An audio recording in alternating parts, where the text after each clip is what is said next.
தாய் தமிழ் உறவுகளுக்கு வணக்கம். தன்னுடைய காரில் கட்சிக் கொடியை அகற்றினார் என்ற தலைப்பில் இந்த காணொளியை நாம் காண்கிறோம். தன்னுடைய காரில் கட்சிக் கொடியை அகற்றினார் என்ற தலைப்பில் இந்த காணொளியை நாம் காண்கிறோம். பாட்டாளி மக்கள் கட்சி தலைவர் டாக்டர் ராமதாஸ் ஒரு சில மாதங்களுக்கு முன்பாக கட்சியின் தலைவராக அவர் பொறுப்பேற்று கொண்டார்.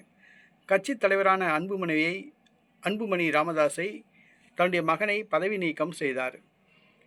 மேலும் அன்புமணி ராமதாஸ் ஆதரவாளர்களை கட்சியிலிருந்து நீக்கி வந்தார். இந்த சூழ்நிலையில் தேர்தல் ஆணையம் அன்புமணி ராமதாஸ் தான் பாட்டாளி மக்கள் கட்சி தலைவர் என்று கூறி மாம்பழம் சின்னத்தையும் கட்சி கொடியையும் அன்புமணி ராமதாஸுக்கு ஒப்படைத்தது. தேர்தல் ஆணையத்தை எதிர்த்து வழக்கு தொடுக்கப் போவதாக ஜி.கே. மணி தெரிவித்திருந்தார். ஆனால் இந்த சூழ்நிலையில் டாக்டர் ராமதாஸ் தன்னுடைய காரில் கட்டியிருந்த பாட்டாளி மக்கள் கட்சி கொடியை அகற்றிவிட்டார். இன்று காலை தன்னுடைய காரில் பாட்டாளி மக்கள் கட்சி கொடியை அகற்றிவிட்டார்.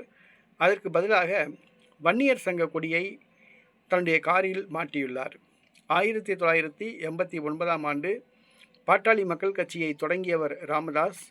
அந்த கொடியை உருவாக்கியவரும் ராமதாஸ் தான். ஆனால் தற்பொழுது அவர் உருவாக்கிய கொடியே அவருக்கு சொந்தமில்லை என்றாகிவிட்டது.